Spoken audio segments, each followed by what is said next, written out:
Um dos grandes jornalistas do Brasil, o repórter e apresentador da Record, Roberto Cabrini, esteve aqui em Santa Catarina, na nossa casa, e é sempre muito bem-vindo, né? Em uma entrevista exclusiva, ele falou sobre a relevância do jornalismo investigativo com a busca pela verdade. Uma ferramenta para transformarmos a sociedade e impedirmos injustiças. Essa é uma das missões, inclusive do Grupo ND, informar para prestar serviço e atender ao catarinense. Reportagem do Márcio Falcão. É muito difícil. Em quase 5 décadas de jornalismo, Roberto Cabrini vivenciou importantes momentos da história do Brasil e do mundo. Ganhador de prêmios nacionais e internacionais, o jornalista sempre conciliou a apresentação de programas com grandes reportagens, em muitas com investigações conduzidas por ele. Você faz apologia ao crime? Não, eu canto a realidade. Para mim não existe apologia ao crime. O que é apologia ao crime para você? Você incentivar outras pessoas a cometer o crime. A cobertura de 7 guerras, milhares de entrevistas no Brasil e no mundo. Isso tudo poderia definir Roberto Cabrini, mas não apenas, porque há sempre algo novo vindo por aí. Cabrini, uma grande alegria, uma grande satisfação te receber aqui na NDTV Record para esse bate-papo. Muito obrigado. Quero começar entendendo contigo o seguinte. A gente observa nos seus trabalhos que você muitas vezes dá voz a pessoas acusadas de crimes violentos, celebridades envolvidas em polêmicas, enfim. Você considera que é papel fundamental, importante do jornalismo dar essa oportunidade de fala para todas as pessoas que têm algo a dizer para a sociedade? Eu diria o seguinte, pode-se medir o grau de democratização de uma sociedade pelo grau de jornalismo investigativo que essa sociedade possui. Todos têm o direito de apresentar o seu lado da história, mas é dever do jornalista buscar a verdade, em um país onde as instituições nem sempre trabalham como deveriam. Inclusive, o jornalismo investigativo serve para apoiar quem trabalha como deveria trabalhar. Mas não há democracia sem um jornalismo independente.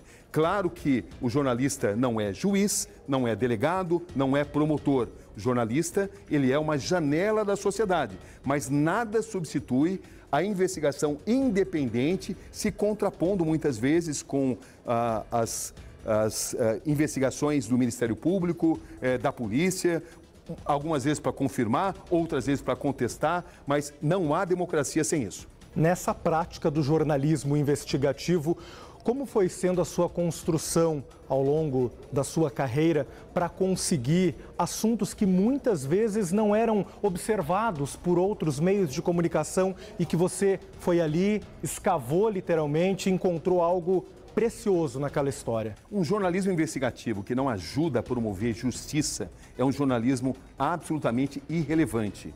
Eu ganho o jogo, por exemplo, quando eu faço um grande trabalho de investigação e mostro que uma cidadã negra acusada falsamente, erradamente, por um crime que não cometeu, estava sendo julgada e aquele crime estava sendo incutido apenas e tão somente pela cor da pele dela. Eu me sinto um profissional realizado quando eu consigo combater a pedofilia, por exemplo, em setores da igreja, que faz com que pessoas que não tinham voz passam a ter voz. O jornalista, ele precisa ter a noção exata de que a sociedade depende, muitas vezes, da investigação dele para se tornar um pouco mais justa, ou melhor, um pouco menos injusta. Cabrini, vamos falar um pouco sobre as transformações do jornalismo, olhando para o teu passado e para o jornalismo feito agora. Quando a gente puxa para o nosso jornalismo regional, a gente observa um esforço cada vez maior da população em ajudar a fazer jornalismo, mandando vídeo pelo WhatsApp, sugerindo reportagem, pedindo como é que vai ser o tempo para a cidade dela. De que forma que você enxerga essa transformação ao longo dos anos e de que forma que o jornalismo pode se aproveitar desse apoio popular e desse interesse da população cada vez maior? É um momento muito especial, porque o jornalismo ele está muito próximo à própria comunidade que ele está retratando. Antigamente, você tinha as grandes redes de televisão que estavam nas capitais. Hoje em dia, isso mudou. Hoje em dia, em todas as cidades brasileiras, existe uma televisão mais ou menos próxima que pode retratar o anseio daquela comunidade.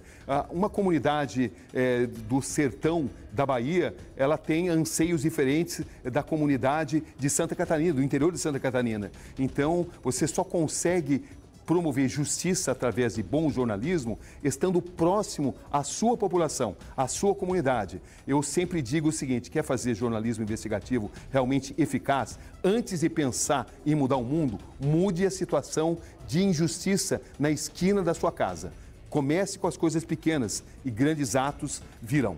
Muitos desses grandes atos surgem até mesmo pelas redes sociais e é nesse assunto que eu quero entrar contigo, como que você enxerga essa relação jornalismo, rede social e já também puxando a inteligência artificial que vem predominando na nossa sociedade. Olha, a inteligência artificial está aí, é um fato que não pode ser negado e ela precisa trabalhar a serviço do jornalista. Ela não pode ser vista como um inimigo do jornalista, ela é um complemento e faz com que o jornalista se especialize em determinadas atribuições que a máquina não vai atingir, como, por exemplo, o senso de humanidade. A máquina já consegue ser muito eficiente em elaboração de textos, em apuração e organização de informações, e isso tem que ser usado ao nosso favor. Mas a máquina não vai conseguir competir com o ser humano no senso de humanidade, na sensibilidade, no senso de solidariedade. Essa humanização das histórias, o Grupo ND promove com muita força nos seus jornais locais, ouvindo as pessoas que estão passando por algum problema, para depois poder formalizar a cobrança aos governantes e em busca de respostas. Você acha importante que essa discussão sobre o jornalismo seja feita com frequência e por quais caminhos o nosso jornalismo está indo? É importante essa discussão diária? Olha, todos os dias a gente vê exemplos de instituições que não trabalham como deveriam trabalhar. E a comunidade constantemente enxerga no jornalismo como uma forma de se aproximar de uma situação de justiça.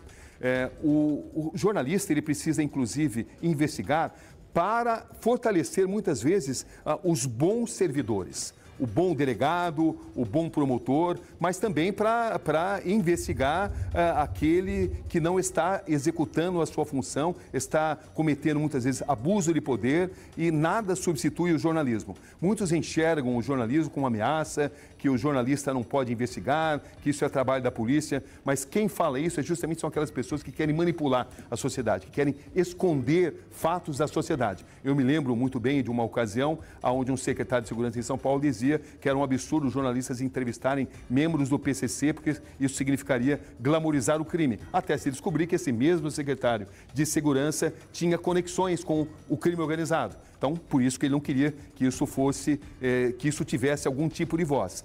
Quando você dá voz a um determinado segmento, não significa que você está glamorizando, significa que você está dando à sociedade a oportunidade de conhecer melhor a lógica de pensamento daquele setor da sociedade, inclusive para a sociedade poder se proteger. Suas boas histórias agora também no Domingo Espetacular. E aí, à frente do Domingo Espetacular, essa relação com o Grupo ND também vai se tornando mais intensificada, né? Esse é um momento muito especial da minha carreira, onde eu apresento, onde eu ancoro o Domingo Espetacular, mas continuo fazendo as matérias, porque a minha essência é a essência da reportagem. E o Grupo ND faz um trabalho que é considerado modelo em todo o Brasil, em termos de proximidade com as comunidades, em termos de interação com o cidadão comum, e eu acho que o trabalho que é feito aqui é inspirador para a Rede Record como um todo. Roberto Cabrini, muito obrigado, uma grande honra te receber aqui e agradeço a atenção e esse bate-papo com a NDTV Record. Falcão, muito obrigado. Saiba que é uma honra estar aqui com vocês. A honra é nossa, Cabrini, gigante, está aqui na nossa casa. Que bom, crescemos mais.